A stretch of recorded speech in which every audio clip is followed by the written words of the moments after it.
Well, welcome to our live edition of Unplugged. We figured that if we were going to do a live episode this week, it was probably not a bad one to do it for two reasons. One, everything changes every 10 minutes at the moment around the COVID ruling. So if that happens again, obviously we'll be able to bring it to you live. But also it sort of allowed us to present maybe a bit of an open forum where Saints fans via our page on Unplugged might be able to share their thoughts on exactly what has happened over the course of the first 10 weeks. I mean, 4-6 on paper doesn't read as a disaster, but if you dig a little bit closer at the percentage, you look at some of the absolute blowouts last week. Obviously, against the Western Bulldogs was as bad a loss as probably any of us can remember against a very good side, but a side we beat in an elimination final last year and outplayed for a large portion of that elimination final. So you shouldn't be losing to the same side that you played in an elimination final by 111 points the next time you meet them. Yes, there's a bit of personnel change, but clearly the issues run a little bit deeper at the Saints. We still wait to see whether the real St Kilda stands up. We hope that that's not it, and I'm fairly certain that it is not it. But we want to see your thoughts in the comments and any questions or observations you may have, and we'll try to get to as many of those as we possibly can. We'll dig a little bit deeper into the teams for the North Melbourne game, which will go ahead. And I don't know about everybody else, but an announcement of a COVID lockdown followed by playing North Melbourne at Marvel in front of no fans makes me very, very nervous based on what happened 12 months ago or more than that when that happened. But, Nick, that was a pretty lamentable day last Saturday night. We've had 4 dead-set shockers this year, but that clearly the worst of the lot. That was very, very hard to stomach. It was incredibly hard to stomach. I was saying to H earlier off air that I think that's the first time in about 3 years that I haven't at least watched the replay or an extended highlights package or something like that. It was very hard to sit and watch live in person, and it was a little bit different to the Essendon game, back in round 3 or whatever that was. In that, they started like they were having a crack early on, but it just was bad, and then it got worse and worse and worse and worse. And we won hit-outs by 30. We lost the disposals by 50. We lost clearances by 13, tackles by 25, inside 50s by 25, with 30 less scoring shots. And obviously the final margin of 111 points is pretty gross. But I guess it's hard to get any worse from there. Yeah, it's even more so. Nick said he didn't watch a replay. I actually pretty much missed half the game myself before that, not even looking at any replays or anything. I was out and about, didn't get home till halftime, sat down, and then had to sit through that. And I think I've found myself halfway through the last quarter flicking over and flicking between watching the English Football League playoff instead a little bit. So sort of put it down our game down the bottom corner and just kept one eye on it. So, yeah, it was a very, very ugly evening. As I heard one person say, 111 points may have been flattering with how badly they beat us. You should not turn around and lose to a team that you beat in a final the year before by near on 20 goals. It's not something that should happen in any season, no matter how many players you've lost, no matter how many, they're missing players too. So there's no real excuse for it. Cheers to all the names that have popped on that are watching it as well, and a few comments that we'll get to in a moment. Claire Jeans, for one, is talking, good name, the surname, talking about the outs for this week, which we'll get to, which are pretty significant. So, send your thoughts through. But if you look at our beltings this year, so we beat Essendon by 6 goals last year and lost to them by 75, so that's a 111-point turnaround. We beat Port Adelaide by 5 goals, lost to them by 54, so that's an 84-point turnaround. We beat Richmond early in the season by 26, lost to them by 87 or whatever it was, it's a 113-point turnaround. And the Bulldogs were beaten by 3 in an elimination final and by 40 during this season and get beaten by 111. So we're talking 20 to 25 goal turnarounds on results against the same team from the previous season. So to me, it's a very difficult question. Are we the side still from 2020 that won a final and finished top 6? Are we a bottom 4 side? The reality is we might not be either of those two things. We might not be as good as we were last year. I don't think we're as bad as we are now. But, yeah, I mean, we're not a side that is 20 goals worse than the Western Bulldogs. So you've got to dig deeper into why that is happening, whether it's attitude, whether it's system, whether it's faith. I know, talking to Terry Wallace 6 or 7 weeks ago when Port belted us, he said that he had an issue with clubs that went after the Foreign Legion, in the sense that, I know a lot of our best players are players from other clubs, like Jack Steele, for example. But the theory was, from a lot of people, was that, can that side gel together? Will they dig in when it gets really tough? Because they're not born and bred. They haven't been, they haven't gone through the system at the club. They've almost come in and been poached from other clubs. Will they roll up their sleeves and go to war effectively when it gets tough? And I guess the answer, unfortunately, to that at the moment is no. It's an interesting one. It's not necessarily a theory I subscribe to. I understand it in the concept and in the theory, but in practice, I mean, these guys are professional footballers, right? And just because you are drafted to a team doesn't mean that, you're going to give any more than someone who's 24 and is coming from someone else and has had 4 or 5 years in the system already. I just don't understand that.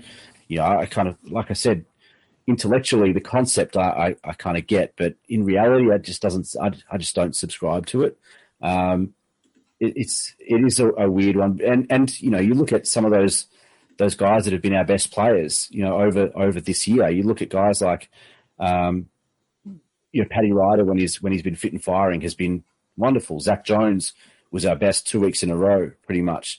Jack Steele is, our new captain and our new star and our best player, coming from another club. Last year, Dan Butler was one of our top 5 players coming from another club. Jack Higgins hasn't been terrible. He hasn't been great by any means, but he hasn't been terrible. He's had some good games and some good moments. So, I think it's a bit of an overreaction to this. I think, we spoke right before the season around the way that the list had been built, and it was built to compete, to be competitive. And the way that they kind of topped up for depth, you look at the guys like McKernan and Hunter, and Frawley even, those guys, experienced guys, to bring in some more experience, to bring in some more bigger bodies. And we're there to be backups, really. The reality is that we've had to play all of them at some stage. And that's never part of the plan. You don't bring in backups to play all of them. You bring them in to be a backup on the odd chance that you need one of them. But to have all of them in at multiple periods of this season, that depth has been tested really, really devastatingly hard.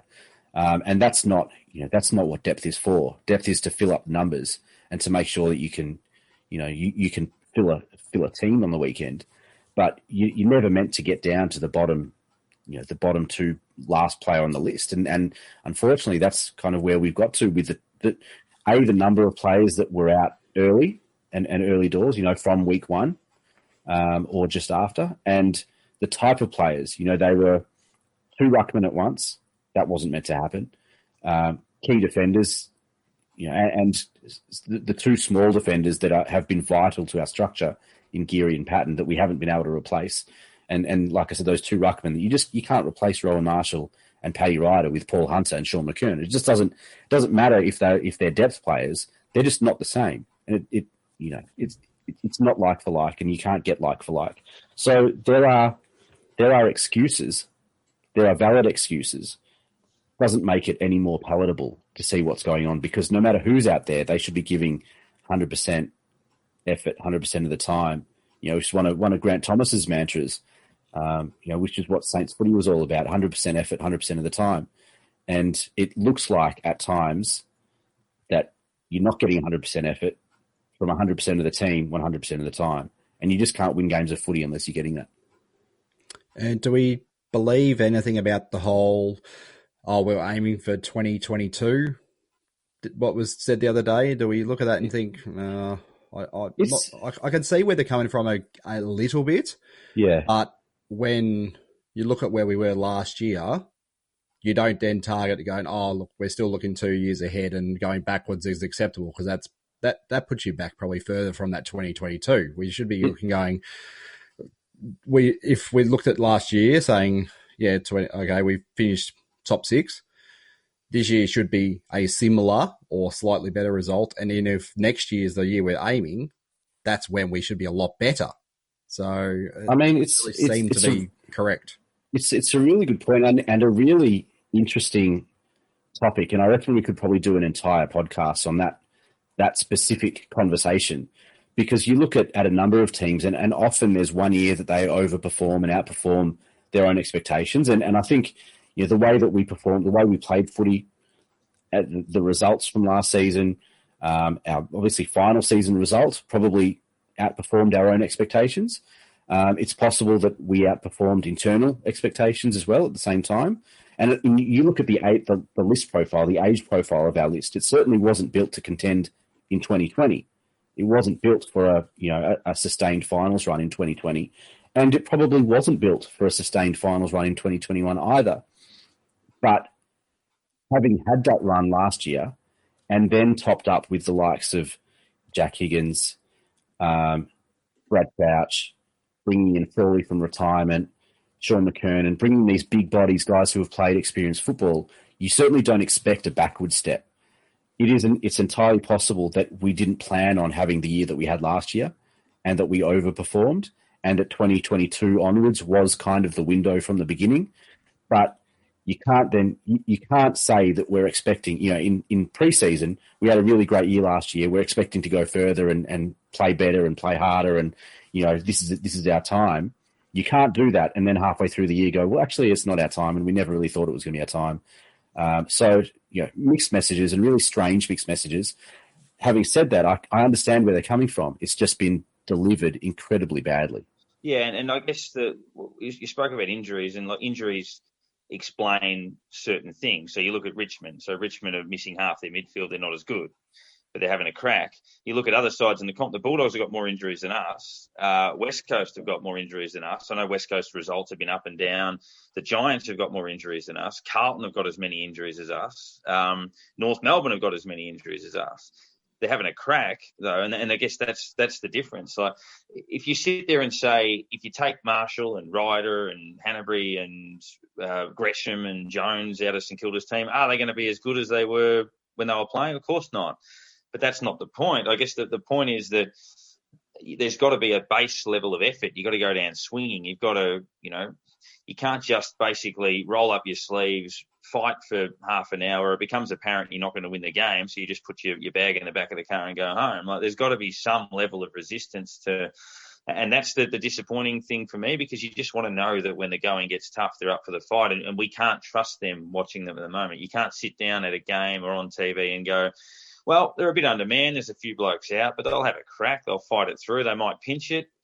You just don't have that faith. It's a case of, they were on against Geelong and should have won the game. So I guess that's where it's frustrating, because they dominated a game against the top four side, should have beaten them by 6 goals, and then lose by 100 points a week later. So, and that's because they didn't have it on their terms. The Bulldogs were the side that were setting the pace, and when it wasn't on their terms, they were just like, oh, it's not on their terms. See you later. And that's the frustrating part. So yeah, you can never cop that from any side. As I said, I'll never be, as we've always said, you can never demand that a team will win a game of footy. You just can't do it. You can't sit there and say, you must win this game, or therefore you are a disgrace.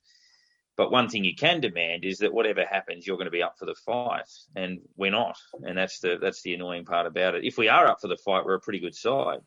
But why aren't we up for the fight? I guess the really frustrating thing, and there's a lot of commentary around culture in footy clubs and the history of footy clubs and whatever, but this is a pattern. This is not just a bad year from St Kilda. This is just another year from St Kilda. It's just happening again. And you get to that point and you just wonder to yourself, why do I do this to myself? Why do I put myself through it? Like, I could go and forget about football. I could go and forget the St Kilda Football Club and go and live a really happy life and never worry. It would be perfectly fine. And yet every week after week, we have our blasts in our chat group, and we go off for 24 hours or 48 hours and we give them a spray internally and sometimes externally on the podcast. And then week after week, we come back and we pay our money and we go and we buy our jerseys and we buy a scarf and we go and sit in the outer, and we love this club. And why do we do it? Why do we do it to ourselves? Because it happens year after year, week after week after week, year after year. Why do we do this to ourselves? It's horrific. Yeah, I reckon we'd be nearing on 100 years membership between the three of us. So you look at something like that, and it's you do ask that question sometimes. Why am I here? I mean, you think back to early thousands, 2000, 2001, that sort of thing, and we were no good. But geez, you saw some of those players put their head down and just go for it every week, and you go, that's all you ask for. You don't ask for them to. So yeah, as Darren's saying, you have to win this match. We want to see you wear the jumper with pride and play for the team. Yeah. And at the end of the day, you're also playing for the supporters. I mean, yeah, you might not be attached to the club as much as what the supporters may be, I guess, in some cases. But when you've got the jumper on, you are. You are the club. So it's just wanting them to get out there and at least have every week 20, 21 of the players look as if they are out there to run through someone to run through them to get the ball first, to basically tackle as hard as possible, to want to be the first player to the ball. That's all they're asking for. But last week we were second to the ball. We didn't want the ball. We didn't want to chase, didn't want to tackle, didn't want to do anything. It seemed like for probably 15, 16 players. So yeah, it's just not something that is acceptable. Yeah. There's a comment here from John Zulian on the Facebook post, and he's 100% right. And he said the loss against the Cats was the killer because we outplayed them and still couldn't get the win. And I think that the expansion of that is the week to week inconsistency of effort and intensity. You know, against the Cats, you couldn't fault them. Yes, they didn't kick straight, but that effort, that intensity, the energy out there, they chased, they tackled, they ran for each other. You know, they put in the full shift from start to finish. They put in the full shift and they dominated. And they showed when they do that, they can be a really good football team. And then you have games like last week where they don't, and some of them are playing at 50%. Some of them probably even less than 50%. And you look at guys like Ryan Burns who absolutely put in a shift, like tried his hardest and tried his heart out. It was his best game for the club, in my opinion. You know, and you look at kids like that, and if they can do that in a 110-point loss, why can't some of the more experienced guys do the same thing? And just, you know, it's not obviously the result matters, right? But if they can show that they're having a dip, then there's far less to complain about. And you'd rather be shit every week and see them having a dip than for 1 week go close to beating the premiership favourite and outplaying them completely, and then being demolished by another team who you beat in the final 12 games ago with, you know, similar teams. Like it's outrageous, really. Yeah, it is. It's spot on. And look, just a few comments along that line, just sort of filtering through some of the comments as well. Cheers to quite a few people that have popped in to say g'day. Dom Alardi is a great bloke, but he barracks for North. So on your bike, Dom. Good fella, but we've got a little infiltrator into the group. So see you later, son. We'll have a chat later. Claire says the outs are disappointing. They are. We'll get to that shortly. John Peter Budge is watching. I wonder if that's the John Peter Budge. Nice to have you on board. Mikey Cole, who we spoke to last year as well. John says that he's live in one of those, got to pick the one winner in a comp, wants to know if he should pick the Saints. Probably wouldn't trust us enough for that, John. If you're going to do it, you may as well do it this week. Because your lock of the week. If you're going to do it, you may as well do it this week because I'm not sure what other week you're going to pick us. I don't know when else you're going to pick us, yeah. No, that's right. We go so to a hub. You've got to use the Saints, maybe, but in saying that, like, it's hard to be anywhere near confident. Now it looks like maybe our Sydney game next week might be in Sydney rather than at Marvel. So where are we here? A few more people sort of just chiming in. Good to have them with us, watching along the way. But yeah, on the selection, which we'll get to in a moment, but we might full stop that game with some votes for those that are tuning in live that only catch the podcast occasionally. We usually do a 3, 2 and 1. It is pretty tricky. Although in saying that, in beltings like that, it can often be easy because you've only got 2 or 3 good players. But I found 1 vote for Dougal Howard. I thought if not for him, we would have been 100 points down at halftime. Struggled a bit after halftime when the Bulldogs forwards got rolling, but was our best player at halftime. Ryan Burns gets 2 votes. Thought he was very good. 12 marks, 24 touches, both career highs for him. And Jack Sinclair was probably our best player. I thought he got the 3. So 1 to Howard, 2 to Burns, 3 to Sinclair. I've done exactly the same as you have. As I said, I missed a fair bit of it. I had to go back and have a little bit of a look at bits and pieces and this and that. And as you're saying, if not for Dougal, then yeah, they were going to be absolutely trounced by half time, and you may as well have played the mercy rule right then. So yeah, I was tossing up between him and Ryder because I felt Ryder just about won his position. If you look at I destroyed him in the hit-outs, and I believe he had a pretty good hit-out to advantage rate, but obviously whatever we did with it, straight after that, it was completely nothing. So, he was the other one I was tossing up. As I said, best game we've had for Ryan Burns. For a young kid, that was a great game, and what is his 4th game now? 4th, 5th, something like that. So, to be able to put your head up and to be able to lift your head up amongst all the other players who were just dragging their feet and do what he did. I'm very happy with what he did. He's got to be someone who keeps getting a game week in, week out. 3 to Jack Sinclair probably showed more heart than anyone on the ground Saturday night. That's as simple as it is. That's why he's got the 3 votes. Yeah, pretty similar. I mean, Dougal for me gets the honourable mention. Like you said, I probably had him as our best on ground at halftime. Like you said, it was probably 100 points at halftime, if not for Dougal at that point. But I think he got outpointed a fair bit in the second half. Lost his head a few times, which you can kind of understand given the situation and the pressure that he was under. But I gave 1 vote to Jack Steele. Just does Jack Steele things. I'm not sure we need to say too much. I gave 2 votes to Jack Sinclair. Last week, I thought he was very unlucky. He was my honourable mention last week. I thought he was best on ground to halftime last week and then dropped away. But this week, I thought he was one of the few that put in a real full shift. 28 touches, 584 metres gained.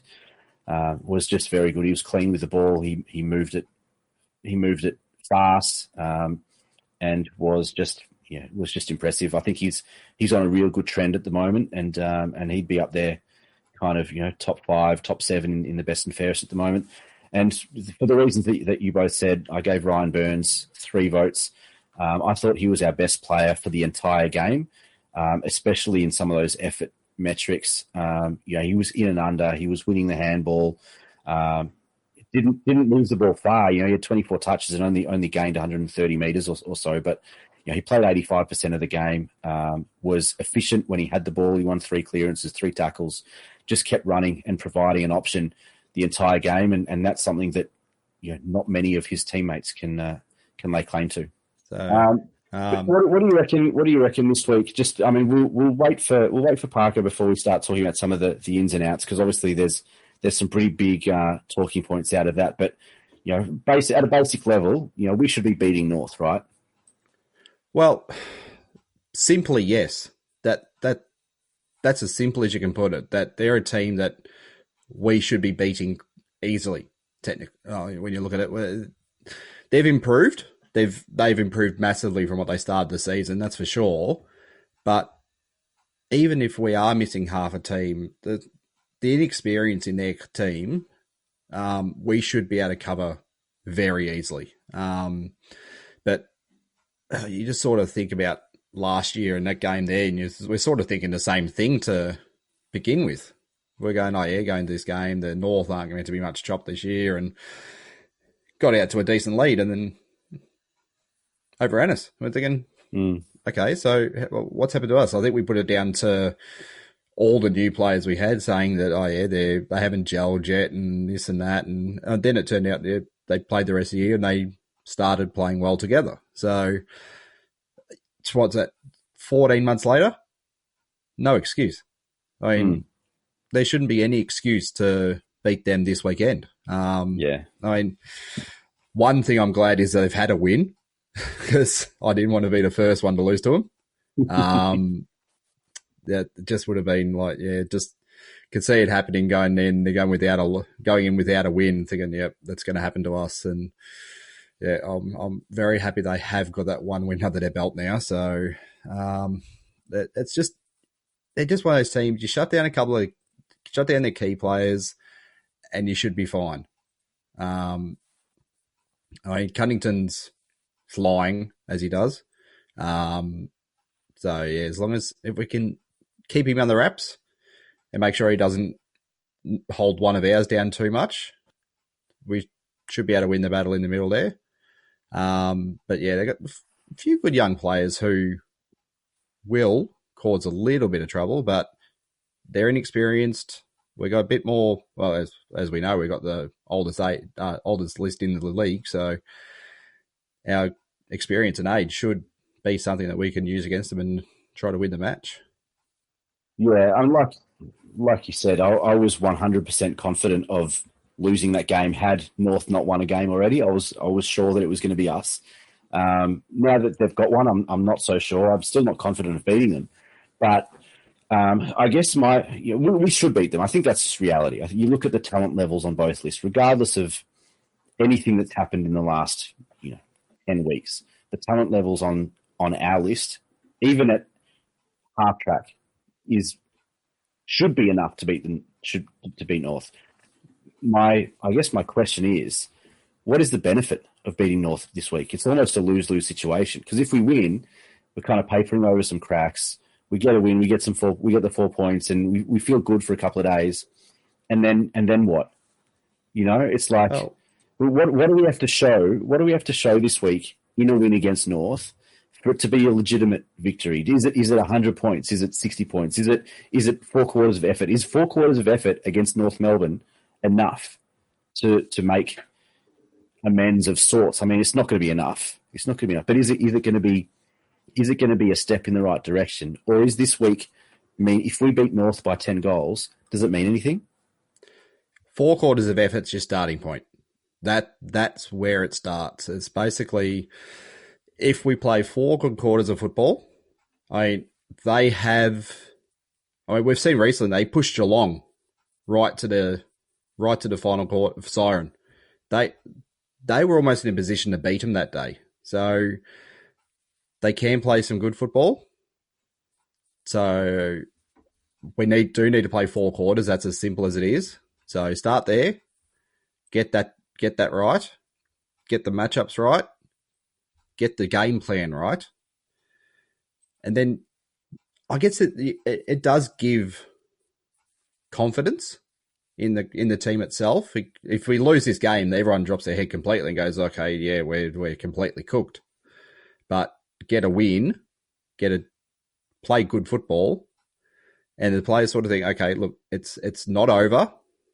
At the moment, we're a game and percentage out of the 8. We're not sitting last on the ladder, looking 5 games behind or anything. Yeah, a game can turn a season, and I guess it could be any game of the season.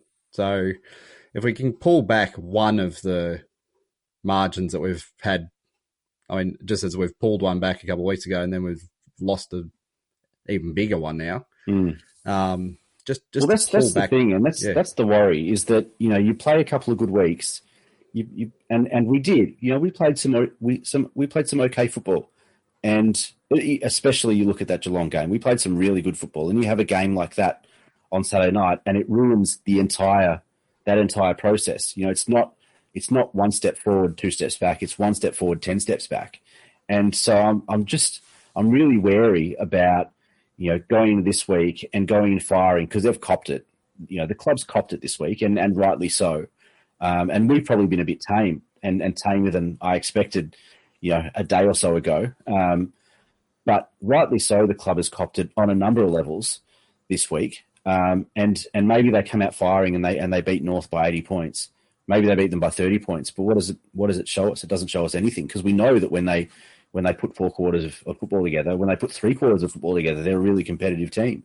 So I'm really not sure what we can gauge from this week, and that worries me. Yeah, as I'm saying, it's North who we have this week. If we think about any further after that, I mean, we don't know where we're playing next week already. It could be Sydney, and we're thinking, oh, that's going to be great for us. So as we know, I mean, we went up there last time thinking, oh, we should win a match and got absolutely belted. So it's a bit of a worry if that gets moved, and then do we get Adelaide moved as well? It's, I mean, that's already in Queensland. Possibly it stays where it is. It's just a question of whether Queensland lock anyone out or anything. It's, it might be in Adelaide. Who knows now? But before the Sydney games, before it was meant to be moved or whatever. We looked at 3 games ahead, thinking, okay, look, we get those 3, we go 7-6 at the bye. And now we're sort of thinking, oh, everything's up in the air. We don't know what's going to happen now. Where are we going to be sitting? It's so it's given us a bit of a rethink of what's going to happen, and really do now. It's a focus of, okay, let's win the next match, not what's coming up after it, because now we don't know. It could be anything. So it's just a matter of, get this week, get the win, get back on track, see who we got next, see where it is next. We don't look any further ahead than this week. It always happens when we do a live episode. We always have technical difficulties, but we'll keep going. Hopefully Parko can join us soon. But we've got a question from actually a comment from Jimmy Dobson, and he basically says we need consistent 4 quarters. And Michael Bardell says we need weeks to become credible again. And I think that's right. You know, we need to play 4 quarters against North, and we need to do it for a number of weeks after that to have any sense of credibility within the competition, within the footy landscape. Parko's walking around. He's just sent a message. He can't hear us, so this is going swimmingly. But got a question from Benji, little brother. Thanks for listening, mate. But H, thoughts on the mid-season draft? We heard Leffers on Monday say that if we were going to hit the mid-season draft, even though we've got 4, potentially 5 spots with Carlisle on the long-term injury list, that we're probably only going to take 1 player, if that. What are your thoughts, and what type of player are we looking for? Well, it doesn't cost as much, does it? I think it costs us $50,000 a player or something. Why not hit it hard? Why not pick up 5 different players that are got completely different attributes that we can put into completely different positions? And I mean, pick out 5 players who are absolutely flying wherever they're playing. Like, I mean, as we're saying, I believe haven't spoken to Freeman. He's absolutely flying, but I don't know whether he's who we're looking for at the moment. But it's just, I don't know why we wouldn't hit it hard. Spend a couple of dollars, fill the list up, and just have them there. And I don't know, throw something to one of them. Say, hey, get out there, show us what you can do. We've seen what you do in the local league. Play well enough, you stay in the team. That's they've got nothing to lose. We've got nothing to lose. So it could be worth. I don't know about 1 pick's not going to change anything. I don't think. So, it's interesting. I thought that was a really interesting comment. I was there at the press conference, and I thought that was a really interesting comment. And I was surprised that no one asked why that is. And I thought that someone, I didn't get a chance to ask that question. I had a couple of other things that I had to get to, but I was surprised that no one asked why. Oh, I heard a breath from Parko there. Hello. There he is. He's back. I'm back. And no delay. No delay too. And no delay. Magnificent. We found the magic as well to every podcast from this position. Moved into the 21st century. Beautiful.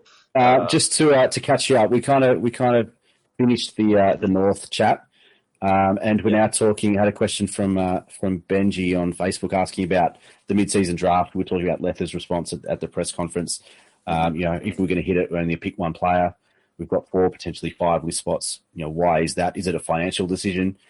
Is the club in that bad a financial position that we can't take, a couple of essentially what are rookie listed players for 6 months and give them a shot with get an opportunity to get a senior list position next year? Like, what's the goal? Whether they're freeing up money for something, a target at the end of the year, too much. Yeah, you're thinking 80 grand, that sort of thing. So unless it's just they've got a board and on the board there aren't players that suit what they think their needs are. So I mean, I would have thought we have so many needs at the moment.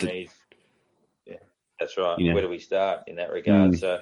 With Patton out for the year, with Carlisle probably out for the year, with Gresham out for the year, you'll get Marshall back, you'll get Jones back, but not for a while. So is it ball users? Is it pace? It's there's a lot of different areas that they can look at. But the tricky one, have you touched on the changes yet? Not yet. We're going to wait for you because obviously that's a big one. But just want to quickly touch on Nathan Freeman. There's a lot of Saints fans that want Nathan Freeman back at the club, given his form in the VFL, and I just kind of wanted to quickly touch on that because he's not the type of player that we need anymore. When he was drafted, he was Paddy Dangerfield type player, dynamic out of a contest, had incredibly powerful legs, bursting out of the centre, could play almost any position on the ground, incredible speed and power out of the middle, could kick at 60 off a step or two, and that's not him. And we know that he's killing it in the VFL. He's getting 40 a week. He's averaging 41 touches a week in the VFL, which is incredible. But, a lot of those are short kicks, handballs. He's winning clearances. We don't need – he's just not the type of player that we need at the moment. We've got a number of similar one-paced, one-track type of guys that we already are kind of not that happy with at the moment when you look at guys like Seb Ross and Luke Dunstan.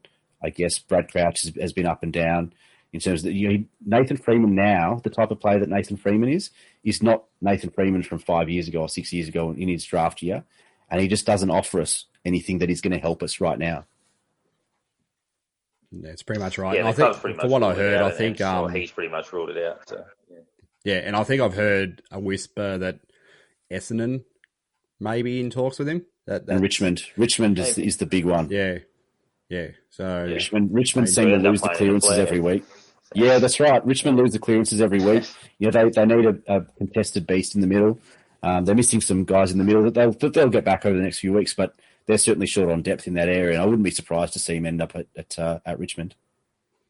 Looking at the one of the major questions, and there was a good one in there talking about how we've always used the phrase unacceptable, and the club has used the phrase unacceptable, but they almost accept it by the way they don't make the wholesale changes that they forecast. And if you look at the only big name of note that's out for St Kilda this week, so we'll go through the changes: out McKernan, Frawley, Loney, Clark, Bytel, in Claverino for his debut, so good luck to him, that'll be good to see.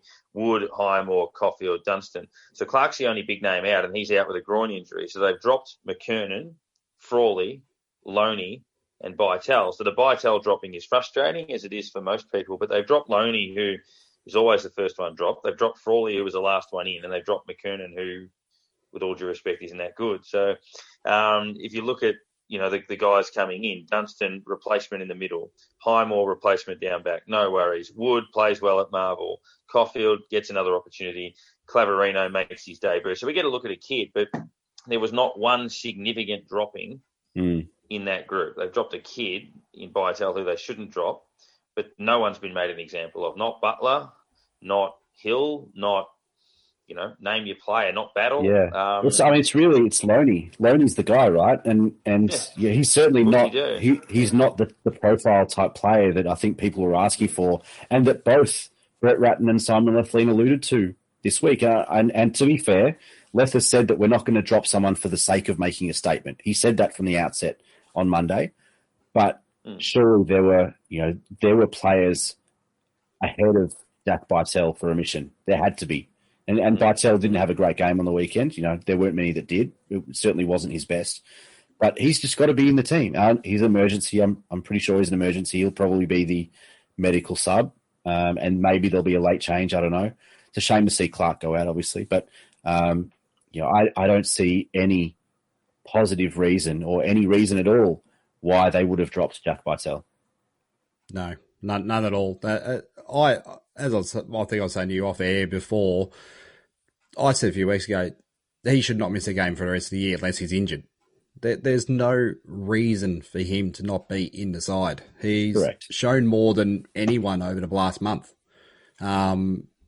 He gets in there and he tries. I mean, he's a kid. He's thrown himself in there against these big bodies in the middle of the ground, and he's actually winning a lot of contests. And if I saw managed next to his name or something, I'd be like, look, okay, he might be a bit beaten up and a bit sore, but he's not. He's just been dropped. I mean, it'd be good if they came out and said, oh, look, sorry, they should have been managed. They'd be like, fair enough. Okay, let's give him a week off and then bring him back next week and he can start again. It just didn't make much sense if you're thinking, he's just been dropped, because he's done nothing wrong. Nothing wrong at all. The one name I was thinking, if there was to be a name set an example of, was possibly Membry. He's been a bit up and down. He's shown a little bit, but hasn't done a lot. Yeah, Membry at least brings the effort. He's been all right. He brings the effort, and he's way down in terms of his output and his ultimate performance. He's normally a magnificent kick for goal, and I think he's kicked 10 goals, 14 or something this year, or 8 goals, 12, something like that for the year, which is way down on his usual output. But I could certainly imagine it happening at a successful club. When you're not performing, it doesn't matter. When you're a successful club, it doesn't matter how hard you try. If you're not performing, you go out of the team. But, dropping Jack Loney and Jack Bartel is certainly not the answer. I thought Dan Butler was up there for a shot. And there are a few guys in the middle. Obviously Brad Hill is not lighting the world on fire.